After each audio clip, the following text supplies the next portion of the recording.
மருந்து.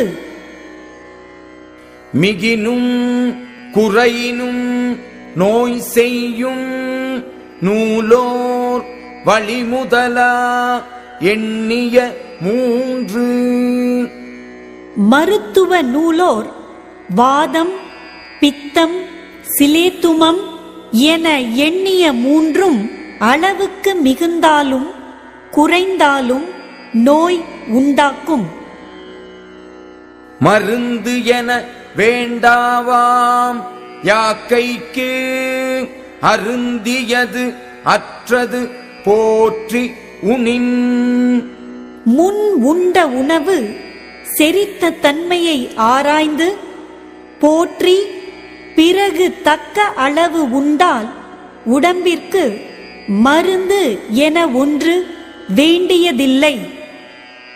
அற்றால் அளவு அறிந்து உங்க அகுது உடம்பு பெற்றான் நெடிது உய்க்கும் ஆறு. முன் உண்ட உணவு செரித்துவிட்டால் பின் வேண்டிய அளவு அறிந்து உண்ண வேண்டும். அதுவே உடம்பு பெற்றவன் அதை நெடுங்காலம் செலுத்தும் வழியாகும்.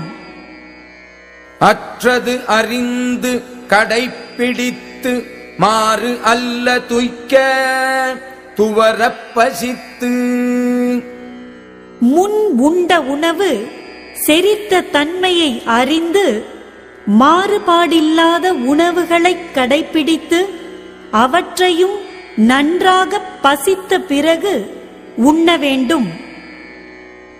மாறுபாடு இல்லாத உண்டி மறுத்து உண்ணின் ஊறுபாடு இல்லை உயிர்க்கு.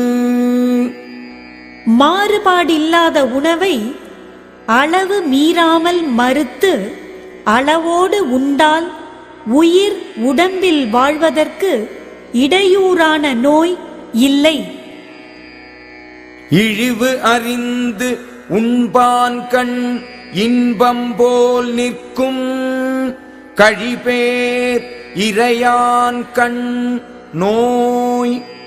குறைந்த அளவு இன்னதென்று அறிந்து உண்பவனிடத்தில் இன்பம் நிலை நிற்பது போல மிக பெரிதும் உண்பவனிடத்தில் நோய் நிற்கும். தீ அளவு அன்றித் தெரியான் பெரிது உண்ணின் நோய் அளவு இன்றிப்படும். பசித்தீயின் அளவின்படி அல்லாமல் அதை ஆராயாமல் மிகுதியாக உண்டால் அதனால் நோய்கள் அளவில்லாமல் ஏற்பட்டுவிடும். நோய் நாடி நோய் முதல் நாடி அது தணிக்கும் வாய் நாடி வாய்ப்பச் செயல். நோய் இன்னதென்று ஆராய்ந்து நோயின் காரணம் ஆராய்ந்து அதை தணிக்கும் வழியையும் ஆராய்ந்து உடலுக்கு பொருந்தும்படியாகச் செய்ய வேண்டும்.